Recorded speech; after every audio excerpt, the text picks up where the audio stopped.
Madam Chairperson,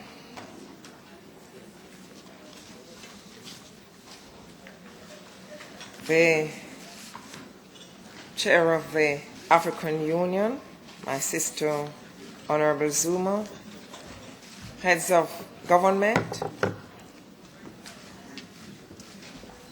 members of government,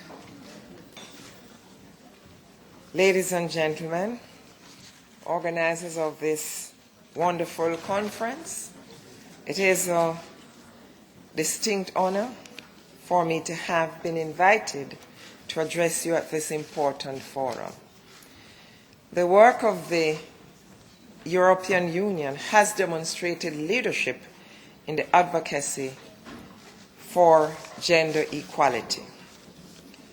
The adoption last year of 3 major reports on gender and governance by the European Parliament demonstrates that the EU remains committed to the empowerment of women.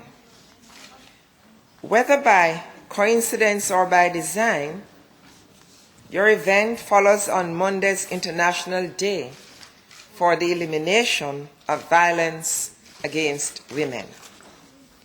I take this opportunity to recognize the 16 days of activism for the elimination of violence against women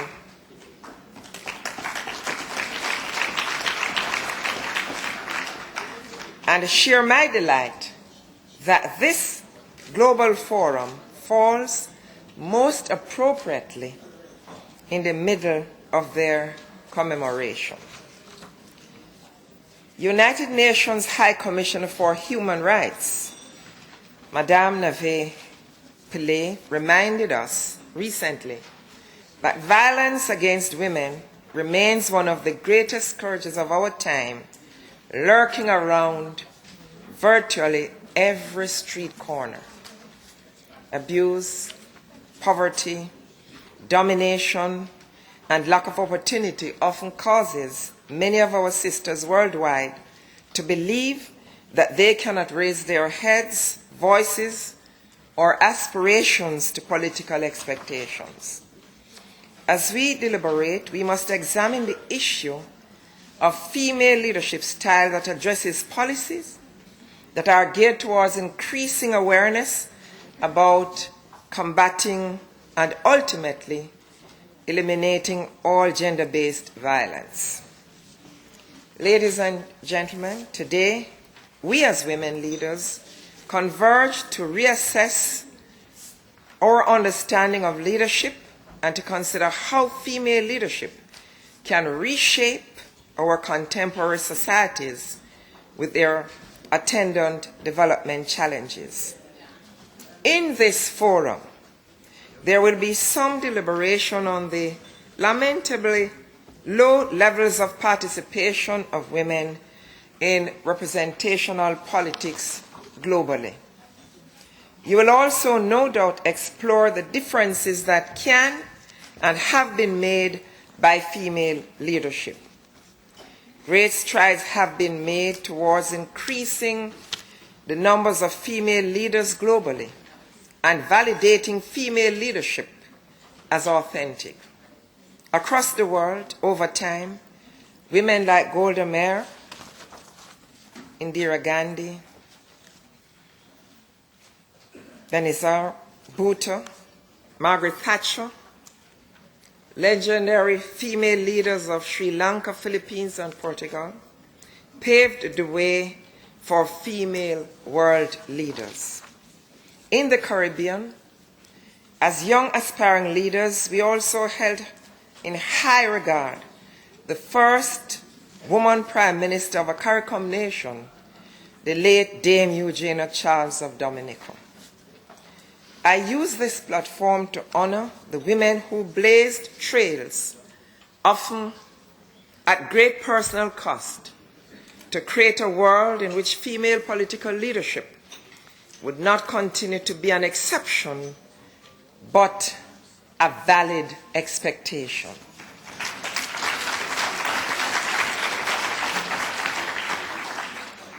These women refused to be defined by the constraints that sought to confine them, particularly in the realm of politics. The constraints associated with gender, class, and racial conventions of their time succeeded in keeping many below the proverbial glass ceiling through which they were free to look, but few could transcend. I took the decision that no matter what in Jamaica, I was going to smash that glass ceiling.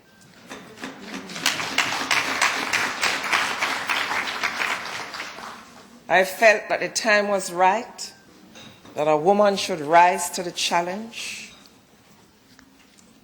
and not only talk about the issues affecting women, children, and men, but to be able to do something about it.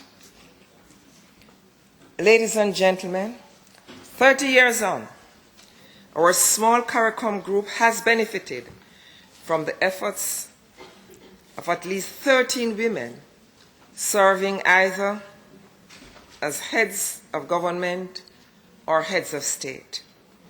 We currently have 2 female heads of government and 3 heads of state in our region. Not enough, but we are working at it.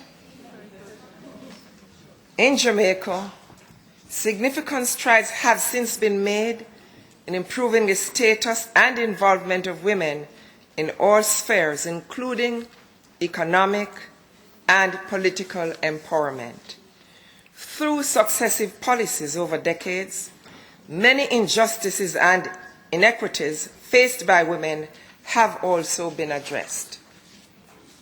As Jamaica's first female Prime Minister, I see myself as opening a door, smashing that proverbial glass ceiling in order to let many of my younger sisters through. I often point to the song sung by Jamaican reggae artist Tony Rebel, who sings, "Be careful what you teach the little children. Make sure it is not something to hurt them. Mind what you say to my daughter. She could become your doctor. Mind what you say to my sister. She could become the next Prime Minister." And this was done before I became Prime Minister.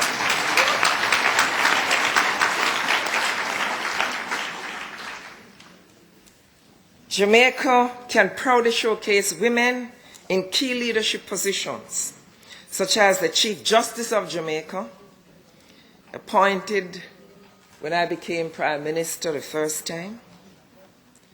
And we now have the Director of Public Prosecutions, woman. Also in education, in the education system, most of the educators are women.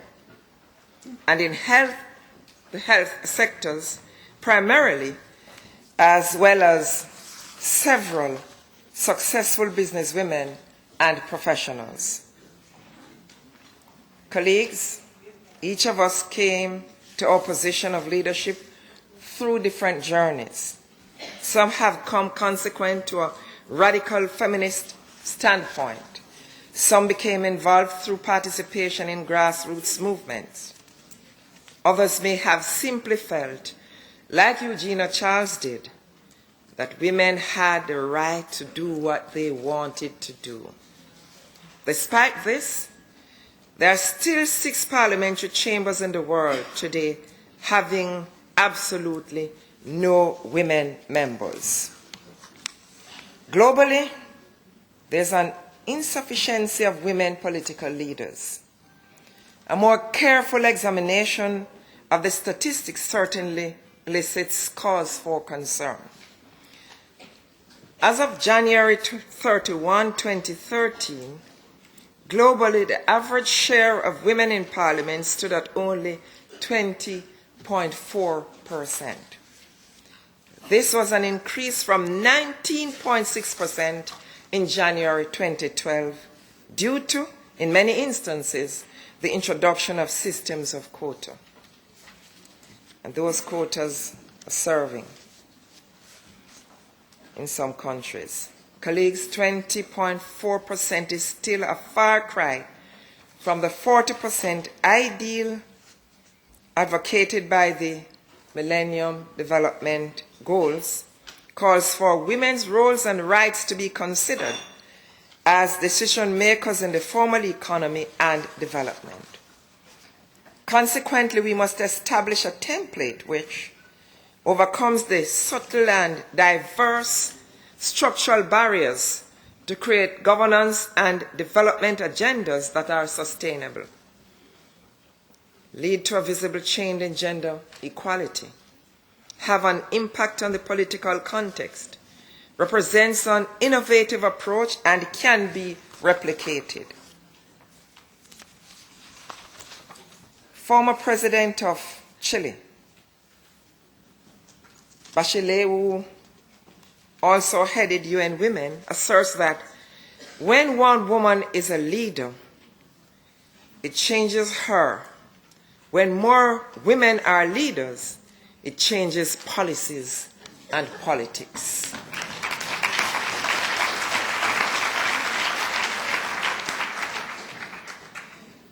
In a New York Times bestseller, writer D.D. Myers, former White House press secretary, challenged her readers with a provocative and bold book entitled Why Women Should Rule the World.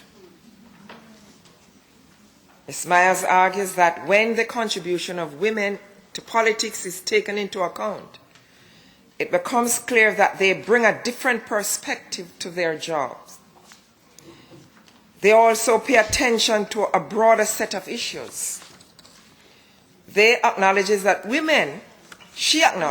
women leaders do not focus exclusively on traditional women's issues, nor do they necessarily define themselves as womanist or feminist. Generally and fundamentally, women leaders initiate and fight for bills that champion social justice, environmental protection, and fight for families. Their perspectives have great bearing on the economy, international relationships, and all the issues that affect the citizens of their country on a daily basis. Women's life experiences are essentially and enduring different from men. In the here and now, as women leaders in the midst of global financial crisis, we must avoid some of the traditional mistakes of political leadership. We have to be mindful of, while balancing the books, we balance people's lives. If women are not at the decision-making table, their long-term impact is negligible. The first task, therefore, is to get more women to the table. We must also recognize the valuable input that many male leaders have made in the empowerment and advancement of both men and women in societies.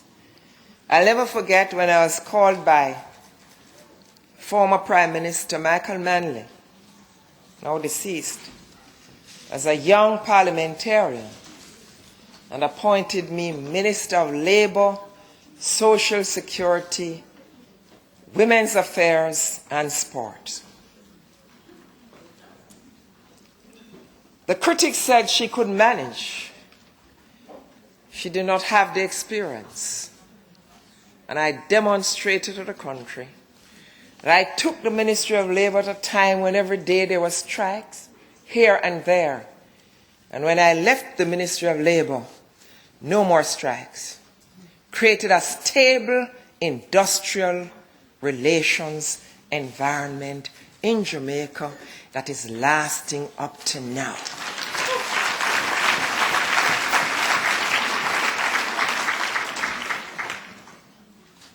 I was then assigned by P.J. Patterson to the Ministry of Tourism, Entertainment, Sport, and Women's Affairs. and then to local government, community development, sport, and women's affairs. And so I'll never forget that while I am in the position I am in my country, that I am to take other women along the journey with me. And I am doing that, just that. And I have one young female I have two young women in the office of the Prime Minister as ministers. I assigned her the responsibility for sport. Will you stand, Natalie?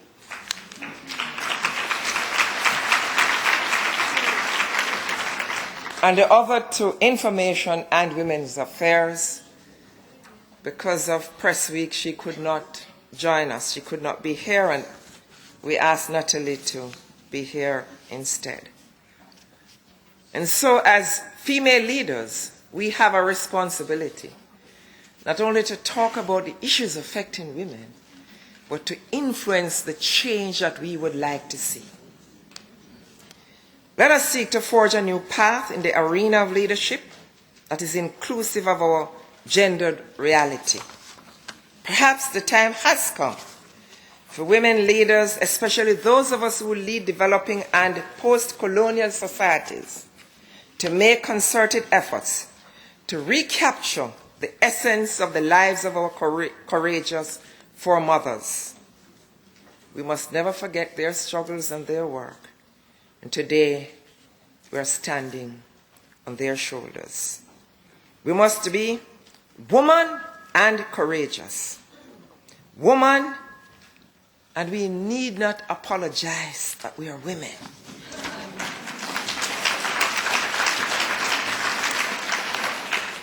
We should be proud. Every man on this earth are here because of a combination of partnership, man and woman together. Woman of our time and woman for our time. And we must also bear in mind that it is said, women hold up half the sky. I say no, women hold up all the sky. I hope that all of us can find the courage to do the things that must be done to have a lasting impact on a world that should be prosperous, peaceful, and just to all our citizens. Every time they take a board to cabinet meetings, and I look at it and I ask, so where are the women?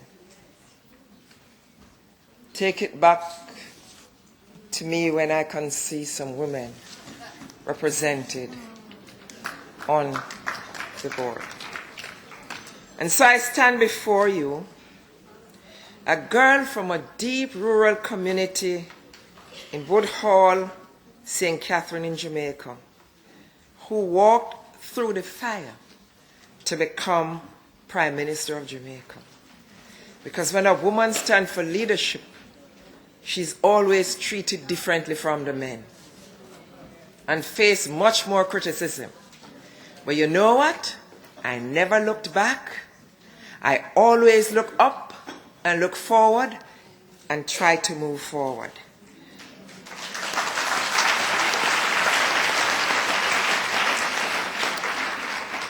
And I encourage female leaders, never listen too much to the critics. Constructive criticisms, yes, we must pay attention to. But we must never pay too much attention to the critics, or we might begin to think negatively ourselves. Always remain focused and positive about what we're doing and what we're about. It has not been an easy road. We have come a long way, and we still have a long way to go. I urge women of our world to bring your womanhood to leadership. Do not be ambivalent about it. That is your strength. It is who you are and who you must be for your people. I give you strength from a Jamaican poet, Jean Wilson, who pleads with us to stop smalling up ourselves in her poem, No More Smalling Up of Me. For those without fluency in the Jamaican patois, that means stop acting as if you are less than who you are. Start showcasing your talents. How? She says, no more living in this prison, barricaded by my fears. No more turning and retreating in the face of new frontiers. And so I say to you, onward and upward, women in parliaments, as we seek to be the best women leaders we can be for our nations and our people. One love. And if we all unite and work together in one love, I am sure everything will be all right. Thank you. Blessings.